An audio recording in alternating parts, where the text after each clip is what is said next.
there's 25 or 30 at the Memorial Cup. And I remember the day before press conference, and they asked, how do you think your team's going to do? Or, and I said, well, let's look at here. I said, I checked with our analytics people, and he checked. We're ranked number 9 in the queue based on our playoff performance. And I said, if you do the math, there's 3 leagues. So we're ranked number 27 in Canada. And we're playing number 1 ranked, we're playing number 2 ranked, and we're playing number 3 ranked. And we're ranked 27th. And then I said, we haven't played for 39 days. We haven't had a game for 39 days. I said, the coach, his in the CHL, his last game in the CHL was an assistant coach with Todd McClellan and Brad McEwen in 1999 for the Swift Current Broncos. And their record was 0-3-1. And he will make his debut as a head coach in game number 1 of the Memorial Cup.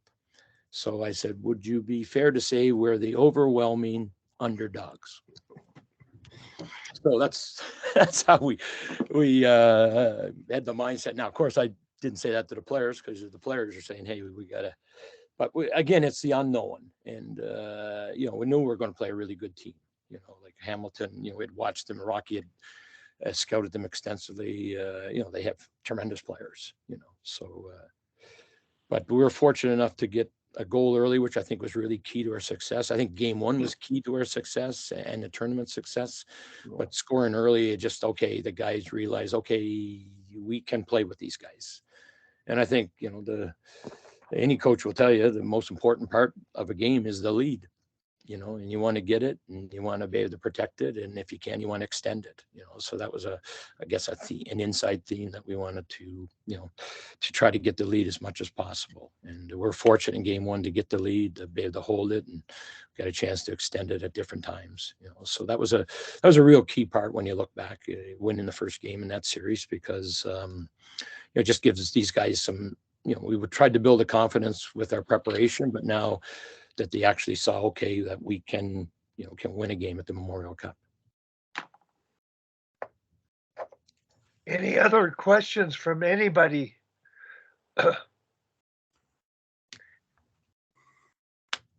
You talked in one of your press conferences, you talked about, I can't remember how you put it, but something maybe looking for Lady Mo or something along. Yeah, I can't remember exactly how you put it, but so what did you do to help the players to get the momentum going their way? Listen, Peter, as coaches, if we knew how to put momentum in a team and in players, we'd be all set, right? We'd be multi-millionaires.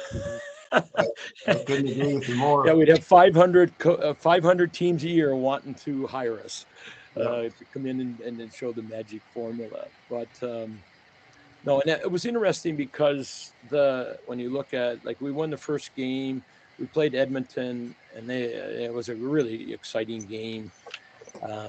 They had, we scored a couple of quick goals.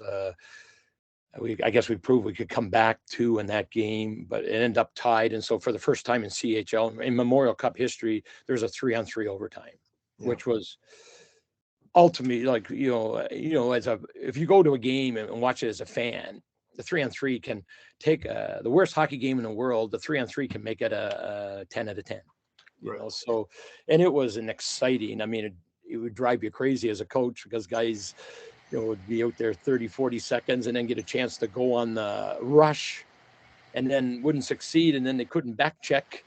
And then they never got off, and then they get the puck again. And we had a few extended shifts, I think, on that, but it was really exciting. We had chances to win. Our goalie was outstanding, made big saves, and then we lost. And it was kind of a thud, which it should be. Like when I think, and so it was, again, a new experience to go in that dressing room with a loss.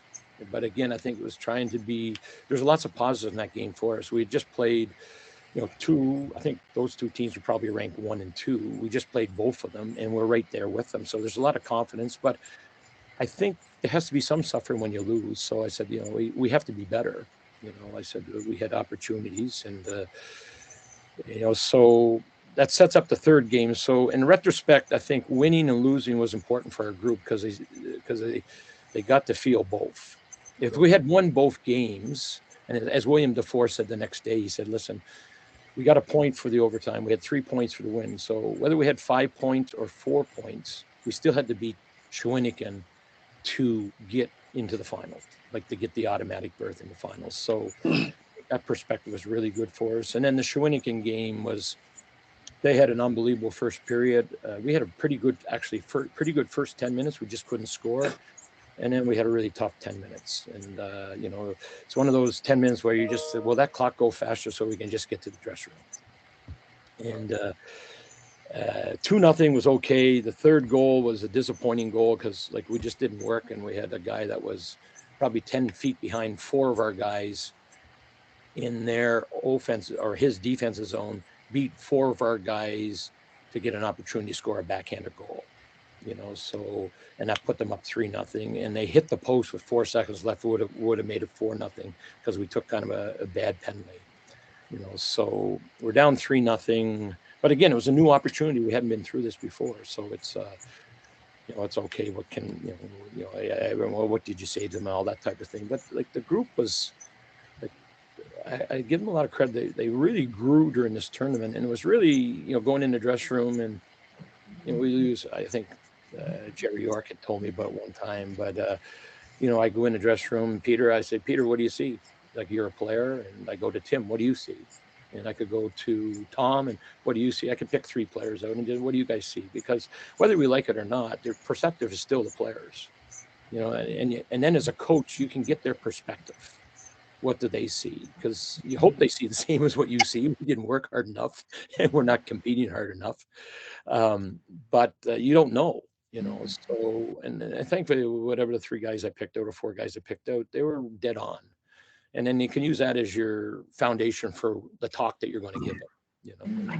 And maybe there's some spirit behind your talk, but which, I mean, you need emotion, you know, at that time. But you know, their response was tremendous, and I mean, that's a Willie DeFore moment. You know, the 3 goals in 5 minutes. Like, wow, he just took that game over, you know. And then you get the crowd behind it, and you know, I came up with the Lady Mo thing of the momentum. You know, like I said, special lady in our life. You know, I said we have grandmothers and wives, and I have a daughter, and we have sisters. And but I said the key tonight was the special lady named Lady Mo. And the momentum, like once you get that, you know, as a coach, you get that, and you just, it's hard to get, and you don't know how long it's going to last, but you just hope it stays with you, you know, that type of stuff. And the guys, you know, we had an emotional group, you know, that, you know, you need emotion, but you just got to always make sure the emotion doesn't go over the top. And then when it goes over the top, then you become undisciplined in your structure and undisciplined in your conduct, you know. And interesting, one of the when we did our goal setting, you know, we had set some goals through, and we did a lot of different goal setting for weeks, what we want to get better at, and for the players. But we did our team goals, and I had never done it before, but I said, just based on, like, say, the penalties maybe St. John had taken, based on what we knew from previous winners of the Memorial Cup, I had said, like, we can only take 3 penalties or less a game. And I had never put a number on a team before. And one game we had 3 penalties in the first period. And my thing, okay, that's perfect. The quote is used, fellas, so we don't need to take any more the rest of the game now. And we didn't. You know, but again, I think it's putting the mindset out there in a good way. And the same with this group. You know, I said, like, we had taken that game, we had taken, you know, 2 kind of bad penalties, and we had to kill a penalty to start the second period. And I remember Willie DeFore got a shorthanded breakaway, and the goalie stopped them. Because I thought, boy, if we can score shorthanded, that will get this place going. You know, he stopped them, but then, you know, we killed the penalty off, and our penalty kill wasn't that great at that time. Like, it was actually pretty good, but we had given up goals. And I remember going to Stefan. I said, like, things like there's circumstances. Sometimes, you know, a goal happens. Like, your system or your philosophy is perfect.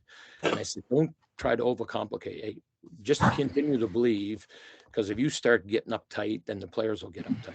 And even our power play didn't start really good. I think we're 0 for 5 or something. But I said the same thing. I said, our power play will score when it, you know, and our goal power play was, we just need 1 goal a game.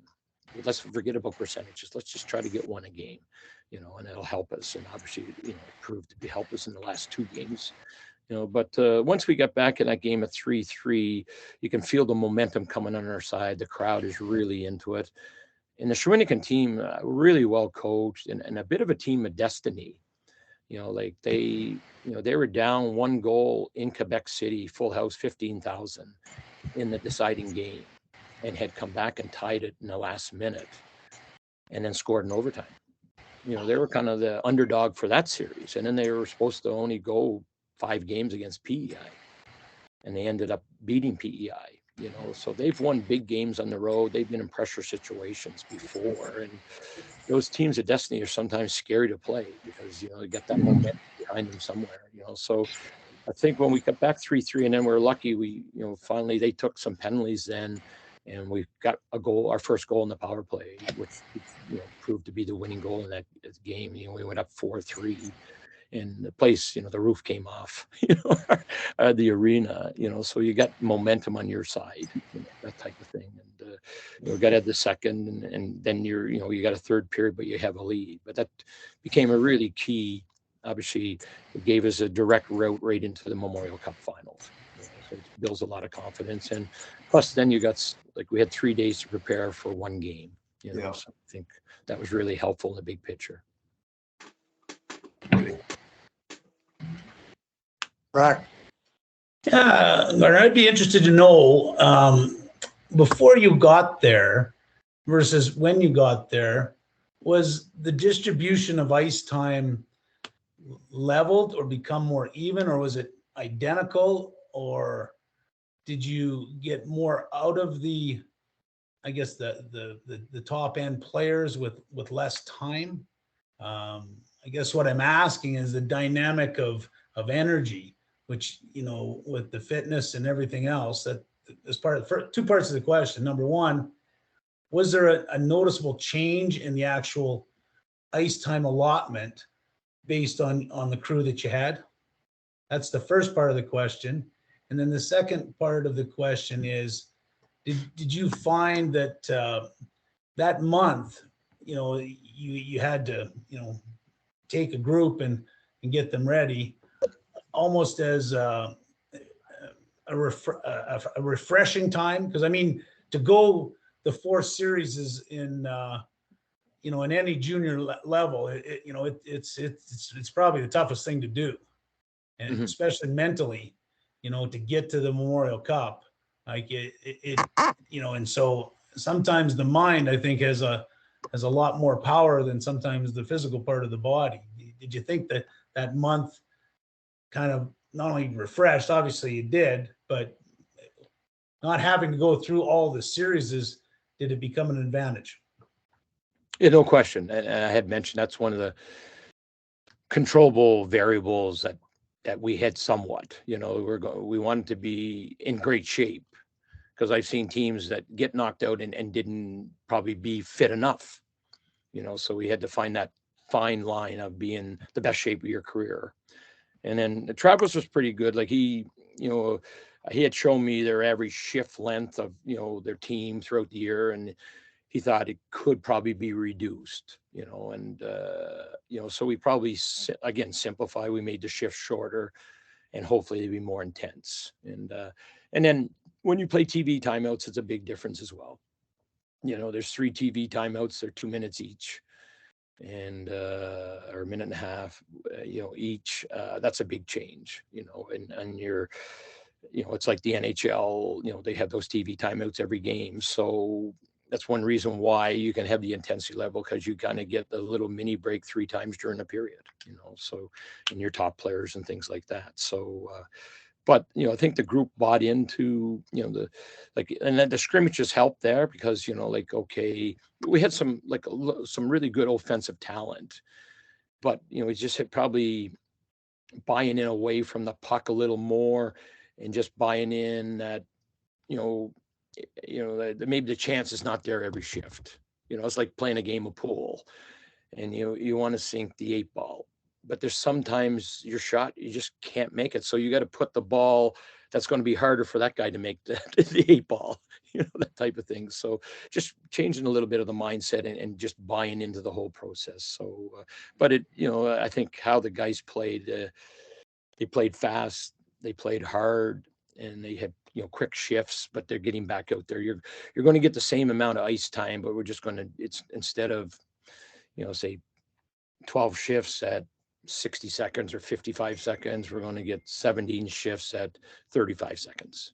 You're still going to get the same at the end. You're going to still have that, that type of thing. So, so yeah, I think obviously it worked out where we wanted, the big picture. Sorry, just following up. So was the ice distribution, did you adjust it all? Did it change at all from what they were used to? Like in terms of, 4 lines, 3 lines, whatever. Was there much of a change there? I think we probably, just because of the TV timeouts, it's tougher to get your fourth line as much action, unless those fourth line guys are penalty killers, and our guys weren't really the penalty killers. And 2 of our guys in the fourth line were like barely banged up. One guy's had needed an ACL. He played with an ACL. He needed ACL surgery at the end. The other guy had a bad wrist, like, badly, so those guys in regular season both wouldn't play, so they weren't at 100% health wise, which sometimes made and the other guy, I could bump him up in the other lines, and he could get some shifts there and stuff there. So we, but most teams, if you look at the ice time allocation, like the 3 teams we played, or at least 2 of the 3 teams we played were 3-line teams all the way through the playoffs. And there were 5D teams all the way through the playoffs. One team was a big 4D team, so, and that's the neat thing about the world today. You can check your opponents and who plays the most, and do they play 4 lines? Do they play 3 lines? Do they play 4D? Things like that. There's the accessibility to way more information than before. But again, it was more about our team, that type of stuff, and we have all that information at the end, and I'll look at it, I guess, and see, but that might be assistance more, but I think, it worked out, where we wanted. And you've got top guys. And again, these special teams, your power play is obviously going to get more, your penalty kills get more. So we wanted to, with the goal setting of only 3 penalties a game, that helped us get more 5-on-5 shifts, so technically only giving up 6 minutes, where maybe before it was giving up 10 or 12 minutes. That was 6 extra minutes that we're going to play 5-on-5, or maybe we'd be on the power play, So again, I go back to what I said first. The players were so receptive. Anything we asked of them, they really bought in and did their best to try to fulfill whatever we asked them. Peter, before I go to you, I want to take advantage of having Kerry on the line. Gardiner, Kerry won, I think, 4 national midget AAA championships. He became a GM of the Hitman, and I believe, Kerry, you might have gotten to the Memorial Cup with that team. Well, the year I was there, we went to the Western Final.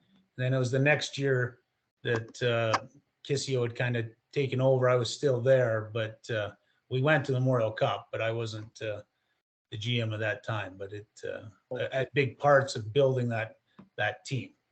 Okay. Well, here's my question. Kerry rolled the lines. I've sort of had that same philosophy growing up. My question for you is, did you have the same players kill penalties that played on the power play? Yeah, going back to the 4th line first, at UMB, we'll use 4 lines a lot. But I think you adjust each situation, and then Kerry can probably relate at the AAA Wrigley or Air Canada Cup, whatever it was called. There probably wasn't 3 timeouts a period. No. Yeah, and so you have to adjust for that, and but when you play both, players that played both, we had a couple, 2 or 3, and usually at UMB would be similar. I try to, if we can, we try to have a role for everybody. Hopefully you can work. Let's say you got 12 forwards that, got now with, more power plays, 4 forwards rather than in the old days it'd be 2D and 3 forwards. Now more power plays are 4. Sometimes they're 5 forwards. So usually you can get somewhere 6 to 7 forwards who are going to be on your power play. And then that leaves ideally, I think you should have 8 forwards that can kill. Probably you're only going to use 6 a lot, sometimes maybe 4, depending on situations. But I think you should have 8 available. And even when you practice, I think it's important to be able to have that many to be able to. So if you go 8 and 7, that's 15, and you have 12 that are dressed. So you're going to have 3 guys that double up. And that's usually the case. So in our case, we'd have 2 to 4, depending on situations. We may, like one player may have had more, let's say, more importance on the power play than the penalty kill, but he still killed penalties. So, but maybe, again, this is a tournament, it's not regular season. So, and again, we were really disciplined. So like if you go, let's say if you take 4 penalties in a row and your best player sits for 8 minutes, I think as a coach, you got to get your best player out there, and whether he's a penalty killer or not, you got to get him on the ice. You can't just sit him on a bench for 8 minutes. So you're hoping you're your best player. A lot of times your best players are offensive, but again, building them into, like, I remember a quote when Detroit were winning the Stanley Cups, and Scotty Bowman was there, and I said, the Red Wings, where the scorers learn to grind and the grinders learn to score. And so that's always been a principle myself as a coach. And so if you look at the last game in the Memorial Cup final, our third line, Cam McDonald scored, Riley Bezo scored, and Peter Reynolds scored. So we got 3 big goals. Our last national championship out in Lethbridge against Alberta in the national final game there. Sam Dub McFalls is our third, fourth line center. Mark Razel's our third line left wing. Oliver Cooper is our fourth line winger. And they scored 3 of the 4 goals we scored. The other goal scored in the power play, which I say you need power play to score 1 a game. So in the biggest game of the year, at the university level, and the biggest game, obviously, at the Memorial Cup, and we scored a power play goal, and obviously DeFore and Josh Lawrence had big nights. They both scored. But our third line, so-called third line, and I don't, 1, 2, 3, they're all important to me. I said, sometimes your third line is your most important line, depending on the game, but if people are asking what the lines, that would be our third line. They scored 3 goals that game. They all scored. And, obviously they're on the ice, with a minute and a half left, and scored the empty net goal, so I think it goes back to, so yeah, there's some duplication answering your long-winded answer to your question, but I think you try to give guys roles, as some type of role that they're going to fit in and feel valued. And obviously special teams is a valued role, but to me, it's a privilege, and you have to earn them, so that type of thing. So yeah, it worked out.